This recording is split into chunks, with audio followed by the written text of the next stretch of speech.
तो आज करते हैं एक्सरसाइज 5.3 क्लास 10th का question number 3 7th part. Solution सबसे पहले क्या दिया है, इसमें गिवन क्या है।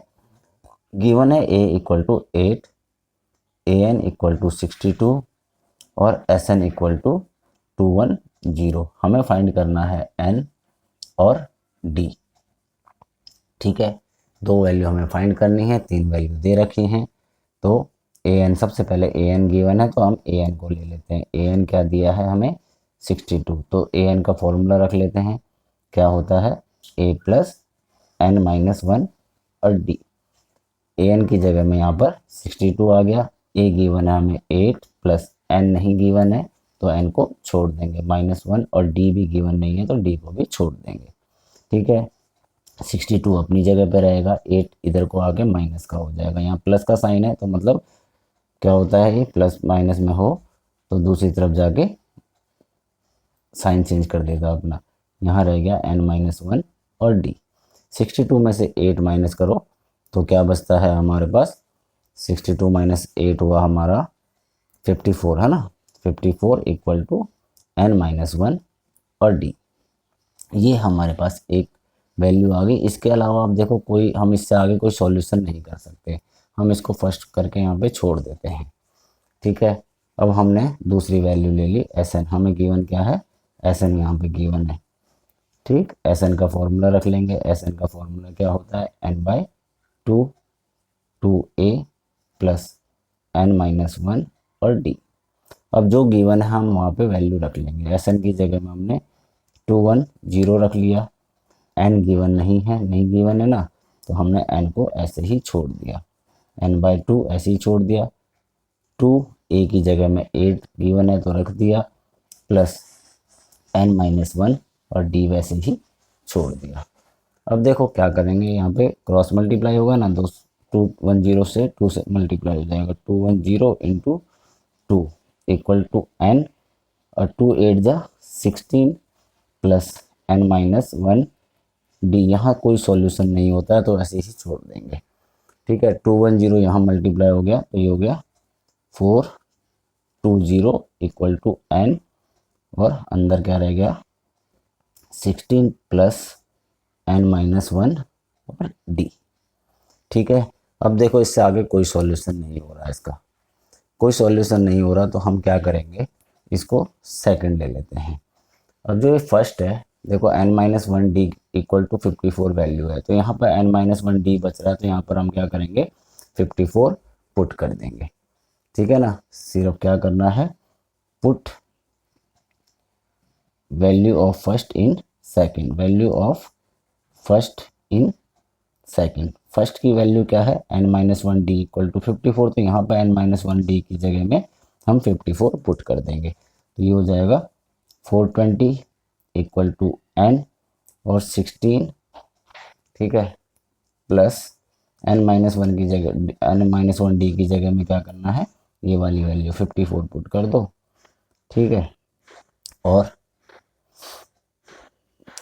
ठीक है, कोई अब कुछ तो रह नहीं गया, यहाँ पर पुट हो गई ये वैल्यू। अब क्या है 60, ये कितना हो गया 70 हो गया, 420 ये हो गया 420 इक्वल टू n और ये हो गया यहाँ पर बचा ब्रैकेट में 70 n हो गया ये।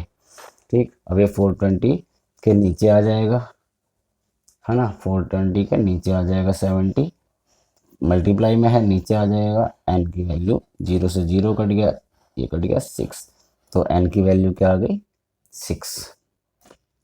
n की वैल्यू हमने निकाल दी 6। ठीक है, अब n की वैल्यू हम निकाल चुके हैं, हमें क्या निकालना है, d रह गया हमारे पास।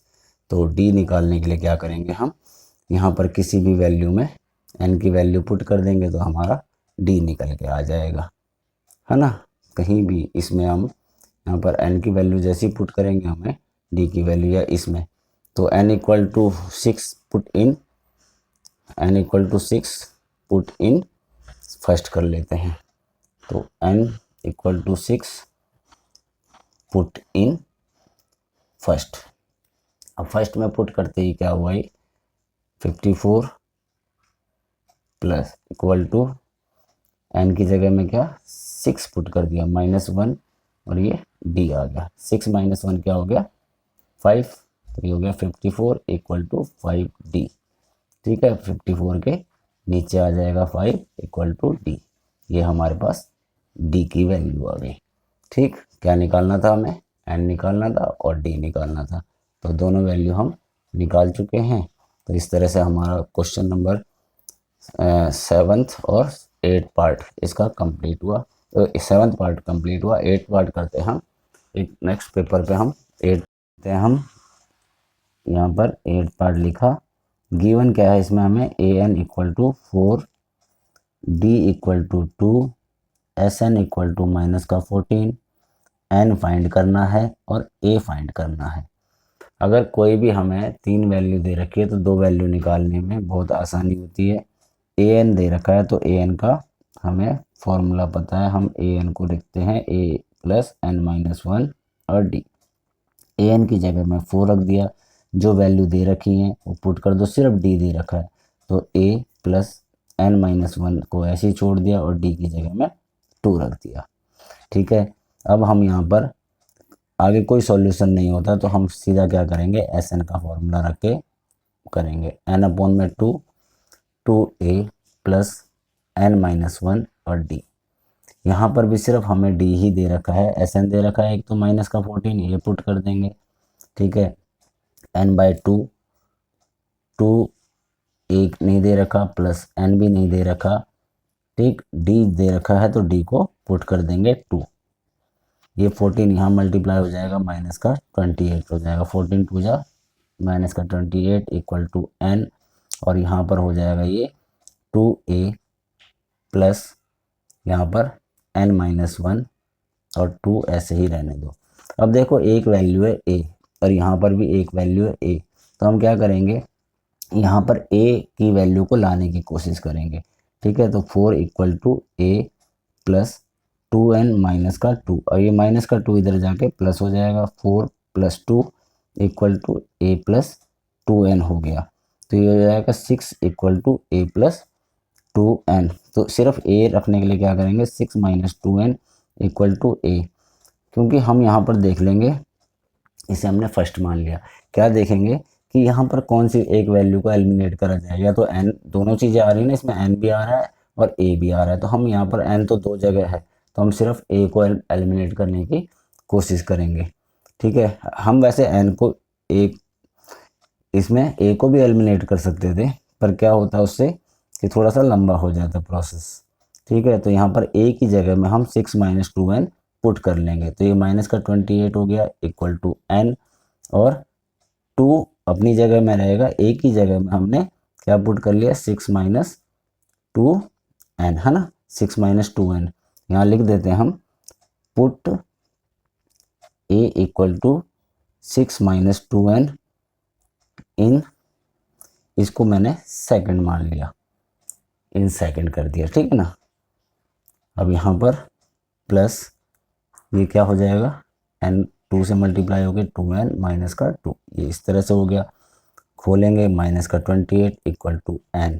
ठीक है, 6 2 जा 12 माइनस 2 2 जा 4n, और ये अपनी जगह पे ऐसे ही रहेंगे, प्लस का 2n और माइनस का 2 सेम उतर गए। ठीक है, यहाँ पर -28 इक्वल टू n बाहर है, 12 - 2 कितना होता है, 12 - 2 कर देंगे तो 10 हो गया, -4 और +2 तो क्या हो जाएगा, -2n। ठीक है, ये इस तरह से हमारे पास वैल्यू बच गई।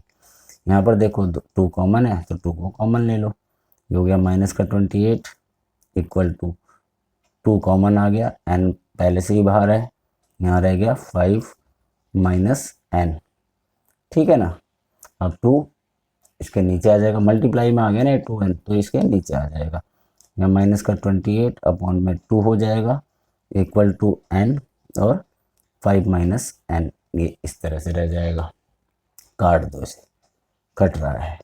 ठीक है, तो ये हो जाएगा -14 इक्वल टू 5n से मल्टीप्लाई हो गया 5n, और माइनस से माइनस का n²।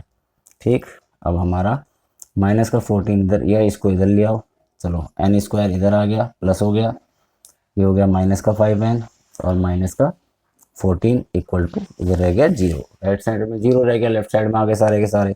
अब देखो 14 का हमें 14 के फैक्टर देखने क्या होते हैं 7 और 2, मल्टीप्लाई करने पर 14 आए और प्लस करने पर 5 आए, तो क्या लिखेंगे हम एन स्क्वायर, माइनस का 5 ना, माइनस का फिर साइन बड़ा हो जाएगा, माइनस साइन एन और प्लस का 2n, 7 2 जा 14, माइनस का आएगा, माइनस और प्लस को मल्टीप्लाई करने पे और इन दोनों को प्लस करेंगे तो 5 आ जाएगा, माइनस 14 इक्वल टू 0। इनमें कॉमन ले लो, इन दो में कॉमन क्या है n है, तो अंदर क्या रह गया n माइनस 7, इनमें कॉमन क्या है 2 है, तो अंदर क्या रह गया n माइनस 7 इक्वल टू 0। ठीक है, वैल्यू क्या, अब यहाँ तक एक n माइनस 7 कॉमन है इन दोनों में, यहाँ तक एक है, यहाँ तक दूसरी है, तो n माइनस 7 कॉमन है, ठीक है ना, n माइनस 7 कॉमन है, तो अंदर क्या रहेगा n प्लस 2 इक्वल टू 0, तो क्या बचा n minus 7 equal to 0, n plus 2 equal to 0, तो n इक्वल टू 7 और n equal to minus 2, n जो है नेगेटिव नहीं आता है, तो n इक्वल टू 7। हमें क्वेश्चन में पूछा था n इक्वल टू क्या निकालना है, तो n इक्वल टू हमने क्या निकाला 7।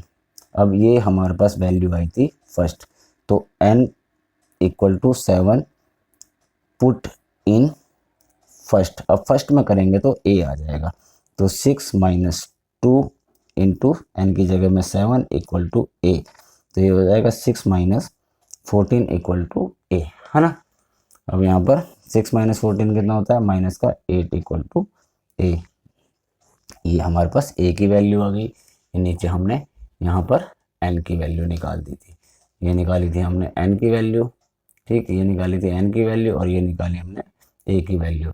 दो ही चीज़ें हमें पूछी गई थी क्वेश्चन में, हमने ये दोनों चीज़ें निकाल दी, तो ये हमारा 8 पार्ट भी कंप्लीट हुआ।